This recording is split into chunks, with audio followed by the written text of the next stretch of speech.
Hi, எல்லாரும் எப்படி இருக்கீங்க? இன்னைக்கு ஞாயிற்றுக்கிழமைங்க, நேற்றே கால் ஆயிடுச்சு. நம்ம எங்கே கிளம்பிட்டோம்னு பார்த்தீங்கன்னா, ஒரு முக்கியமான ஒருத்தங்களை பார்க்க போகிறோம். வாங்க போய் பார்க்கலாம். போகிற வழியில் அப்படியே காட்டுறேன். ஸ்ரீநிதியோட அவுட்ஃபிட் பாருங்கள். என்னோட அவுட்ஃபிட் இன்னைக்கு இதுதான். ஸ்ரீநிதியோட அவுட்ஃபிட் பாருங்கள் எப்படி இருக்குன்னு சொல்லுங்க. ஹாய், ஸ்ரீநிதி அழகா இருக்கா?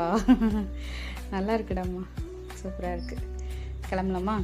ஓகே, இந்த வீடியோ பிடிச்சா லைக் பண்ணுங்க, சப்ஸ்கிரைப் பண்ணுங்க, மறக்காம கமெண்ட் பண்ணுங்க. ஓகே, பாய். இந்த வீடியோ வந்து பார்த்திங்கன்னா நம்ம ஞாயிற்றுக்கிழமை எடுத்த வீடியோங்க. நான் லேட்டாக அப்லோட் பண்ணுறேன். நேற்று காலையில் நானும் ஸ்ரீநிதி அவர் 3 பேர் கிளம்பி இப்போ எங்கே போனோன்னு பார்த்தீங்கன்னா, நம்ம அம்மிச்சிக்கு கொஞ்சம் உடம்பு சரியில்லைங்க. அம்மிச்சி போன வாரமெல்லாம் பார்த்திங்கன்னா கொஞ்சம் உடம்பு சரியில்லாமல் இருந்தாங்க. அவங்களுக்கு ஹாஸ்பிட்டல் போய் அட்மிட் பண்ணி அதுக்கப்புறம் ரெடி ஆகிட்டாங்க. சரின்னு சொல்லிவிட்டு அம்ச்சி பார்க்க போகாமே இருந்துச்சுன்னு சொல்லிட்டு அம்ச்சிக்கு தேவையான தெக்லூர் பிரிவிலே நம்ம ஃப்ரூட்ஸ் எல்லாம் வாங்கிட்டோம். எங்கள் அம்ச்சி வீட்டை பொறுத்தளவுக்கு ஒரு சென்டிமெண்ட்டான ஒரு விஷயம் இருக்குங்க. அது என்னன்னு கேட்டிங்கன்னா, எங்கள் அம்மா பார்த்திங்கன்னா பிறந்து வளர்ந்தது எல்லாம் கோயம்புத்தூர். எங்கள் அப்பா அம்மா இருந்தாலும் எங்கள் அம்மா பார்த்திங்கன்னா எங்கள் அம்ச்சி வீட்டில் கடைசியாக எங்கள் அம்ச்சி கூட ஒரு வாரம் 10 நாள் இருந்து அவங்க அக்கா தங்கச்சிங்க எல்லாத்தையுமே வர சொல்லி பார்த்துட்டு, அது எதுக்காக அவ்வளோ தூரம் நடந்துச்சுன்னு தெரியல.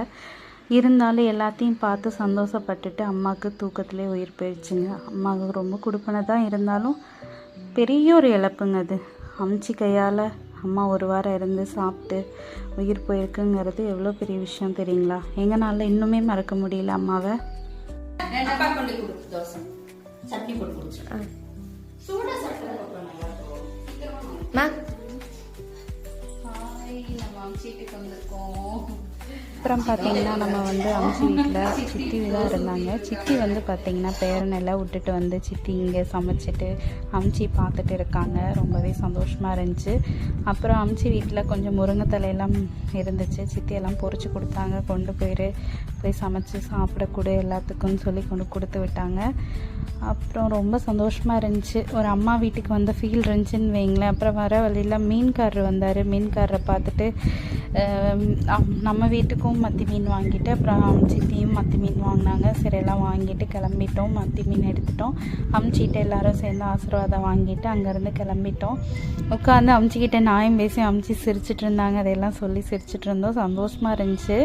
அப்புறம் ஸ்ரீநிதியோட காலேஜ் வழியில் கிளம்பி வந்தாங்க. கற்பகம் காலேஜ் கிராஸ் பண்ணி தான் வந்தோம். வர வழியில் எம்டிஎஸ் பேக்கரின்னு சொல்லி ரொம்ப நேரம் ட்ராவல் பண்ணுங்கிறனால அவர் டீ குடிக்கணும்னு சொல்லி ஒரு பேக்கரியில் நிறுத்தி டீ காஃபி குடித்தார்.